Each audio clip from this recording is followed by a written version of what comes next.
All right. Okay, so we've got our fourths done. We did our 1/4 here and our 5/4 there. What else could I do with my fourths up there?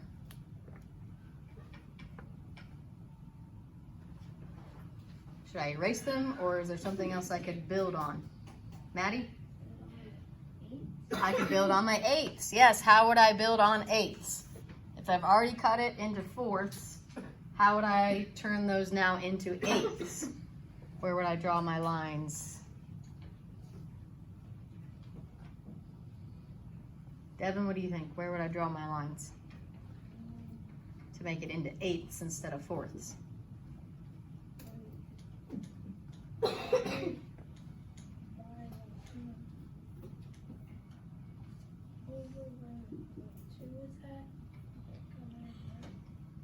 Do what? Like over by where the 2 is at. Mm-hmm. Like Okay. Can you be a little more specific for me, Maddie? Yeah, so we're gonna put, just like we did when we had the 5ths and then the 10ths, and we put new lines in between to cut it in half. Now we're gonna cut those 4ths into half, and then that will make 8ths instead. I forgot to mark that one off. So now this is a 4th. Now if I add a line here, now I have 8ths. So if I add a line there, there,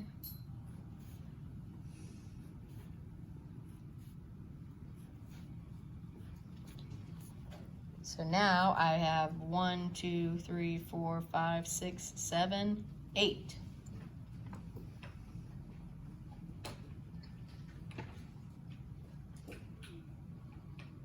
So now what can I plot there?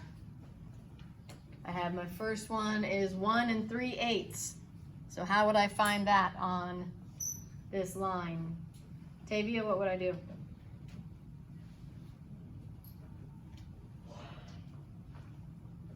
One and 3/8.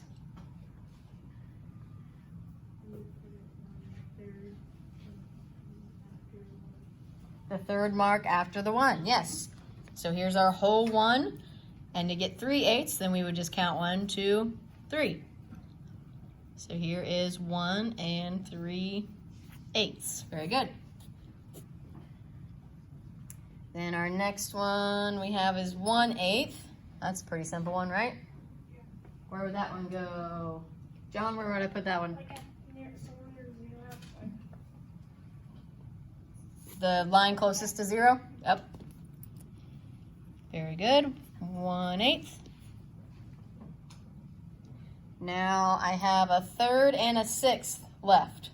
Can I use my 8th pieces, or do I need to erase and change my strip? Izzy?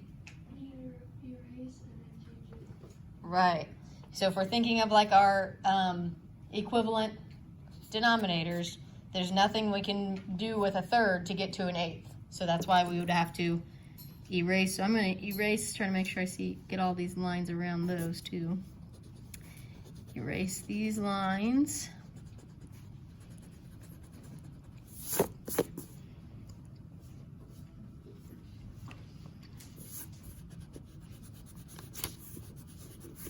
All right, so now we're just back to a blank strip with our labels on it. And now, what do I need to, which one should I start with? Should I start with 3rds or 6ths? 6ths. It's hard to say. Ivan? Well, we should probably start with 3rds. Yeah, start with the 3rds, and because then you can build up to the 6ths a little easier than going backwards. So 3rds, that's another one where what would my 1 be if I'm in 3rds? What would that stand for? Ivan? 3/3. So we know this is the 3rd one, so we need a 1 and a 2. So just kind of eyeball, try to make 3 equal pieces. There, there, and there. Do I need to also break up this part?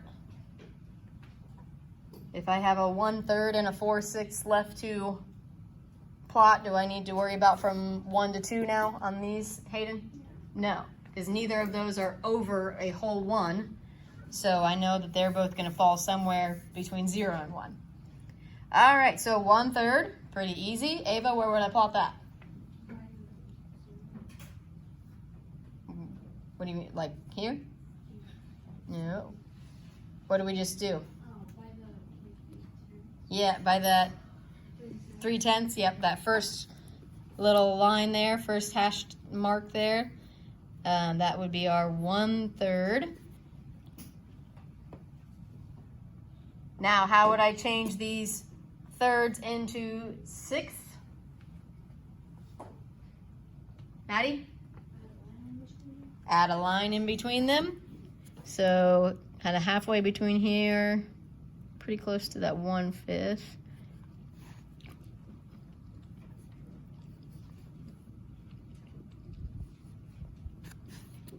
Okay, so now we have our 6th. And where would I put my 4/6?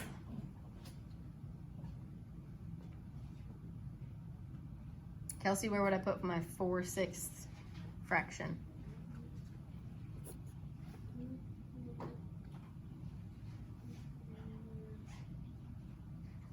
Which line? First, second, third, fourth, fifth, or on the whole? Where would 4/6 go?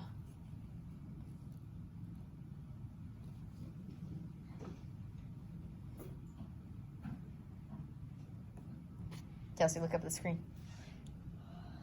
Our numerator is telling us how many pieces do we need.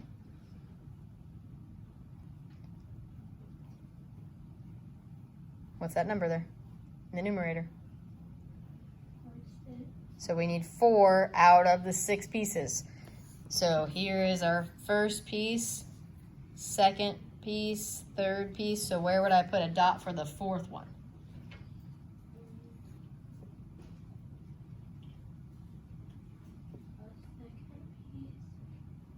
This one here?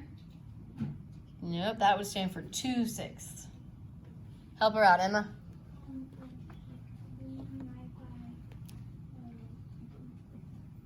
Tell me which number of, like, first, second, which 4th, yes. So the 4, Kelsey, look up here for me. The 4 tells me I need to count 4 marks. So I have 1, 2, 3, 4.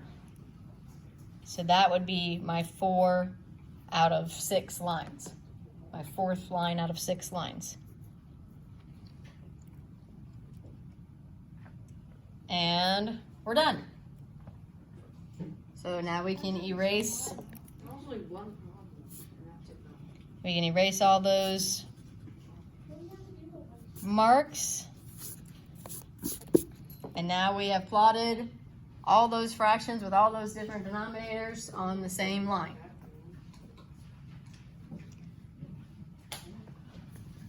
Now, number 2 says, identify the unit fractions for problem 1. Unit fractions. Anybody remember what that means? It's really an easy thing. It's just trying to remember what the name is. Unit fraction is any fraction with a numerator of 1. So what are our unit fractions that are listed there? Give me those, Evelyn. 1/8, 1/5, 1/3, Mm-hmm. 4th, 1/3. Good. So we have 1/8, 1/5, 1/4, and 1/3. Any fraction with a 1 in the numerator is a unit fraction. And now describe how you can put the unit fractions in order. So what do we look at? If I give you this list of fractions and I say put those in order, what are you going to use, Emma? Right, because what do we know about the denominator? Hayden?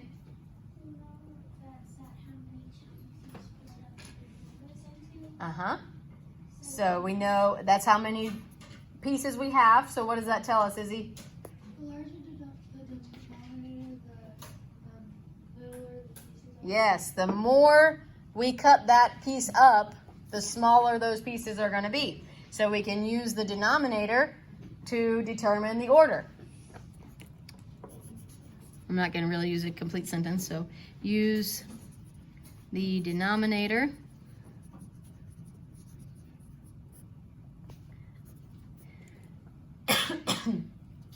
to determine order.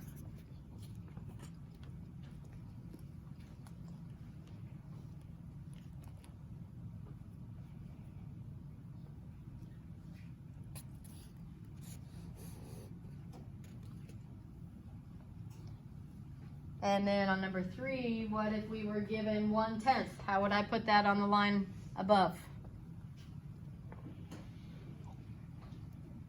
What would I need to do? Hayden? You would have to split it into tenths and then find like the first mark. Okay, we could split it into tenths and find the first one. Anybody see a slightly faster way than to have to mark out all 10, Izzy? You already have 3 tenths, so just split it in half. So we already have our 3/10 marked. So she said we could find 1 and 2 in between there, and that would show me 1/10. Anyone else have another idea? Maddie? You could just split it before 1/8. We know it's got to be smaller than 1/8, right? But how do we know where to put it before 1/8? That's my... Hayden, what do you think? You know what? Because 1/8 would be 2 tenths, wouldn't it? 1/8. Yeah, so it would equal to 2 tenths. So if we multiply the top by 2, then we would have to multiply the bottom by 2. So would that be 2/10? It'd be 2/16, right? What could I do with this 5th to help me, Emma?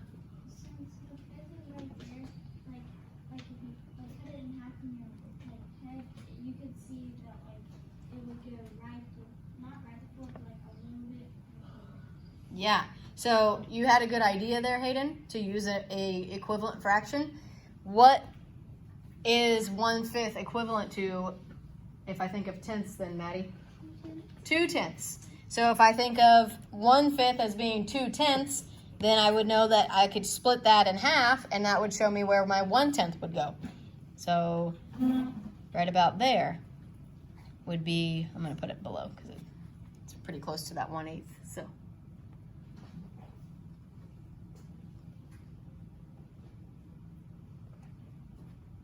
So I could say, I know 1/5 is equivalent to 2 tenths, so I split my number line to find the 1/10.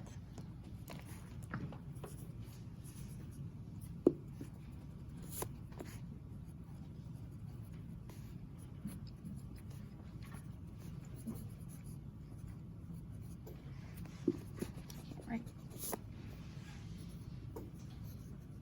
Oh my gosh.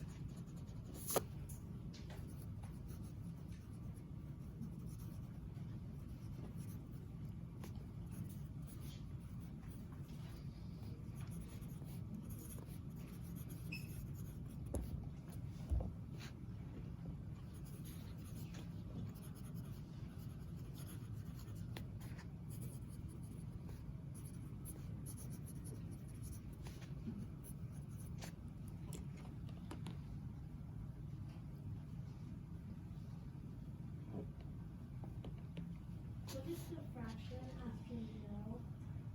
1/5.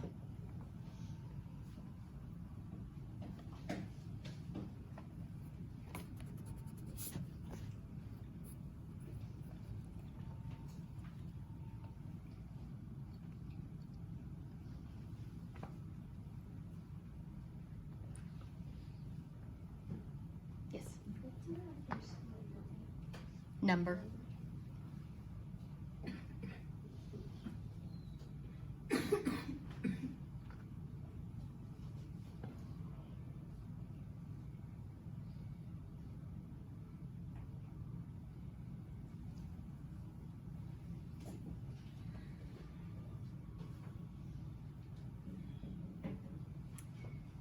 And then number 4A says to find fractions labeled on your fraction strips between 1/6 and 1/2.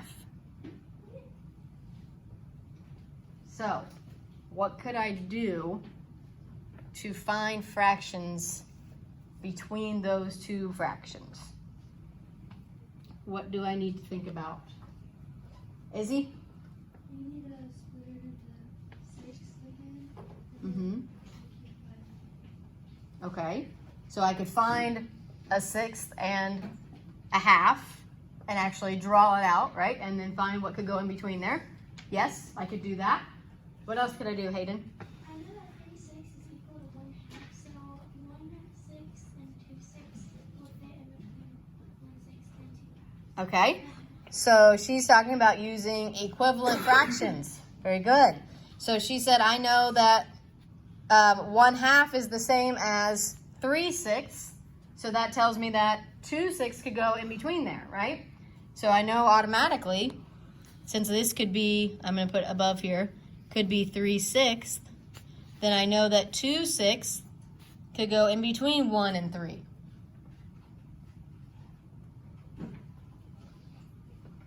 And continuing on with that thought process, we can continue to find other equivalent fractions and break it down farther. So if I have 1/6 and 3/6, what other fractions could those be equivalent to?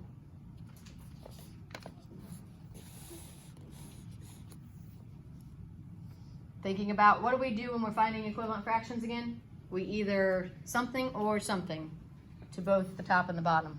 Hayden? Either multiply or divide the top and the bottom. Yes, we either multiply or divide the top and the bottom by the same number to get an equivalent fraction. If I look at 1/6, can I divide that down any farther? No, so that tells me I should try multiplying, right? And since I already have them as both 6, whatever I do up here will be equivalent because it'll have the same denominator. So what could I use to break my 1/6 down, just like we did on that fraction bar up there? When we had fifths and we needed to get to tenths, we just broke it down farther, right? So what could I do to change from 6 to some other denominator? Maddie? I could multiply by 2. So if I multiply the top by 2, I would get 2. And then 6 times 2 gives me 12. So to get 12ths down here, I would also have to multiply by 2. So then I would have 3 times 2, which would give me 6. And 6 times 2, again, gives me 12. Can I find some fractions in between those now? Between 2/12 and 6/12. Can we find some in between? Yeah, we've got 3/12, 4/12, 5/12. I could continue going.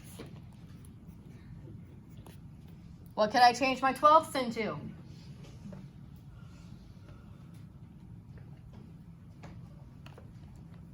Could be anything. Doesn't have to be anything specific. As long as you're doing the same number both times. Emma, what do you want to try? So multiplying by 2 to get 24ths. So my denominator now becomes 24. 2 times 2 is, anybody? 4. So same thing on the bottom. Make it into 24ths by multiplying by 2.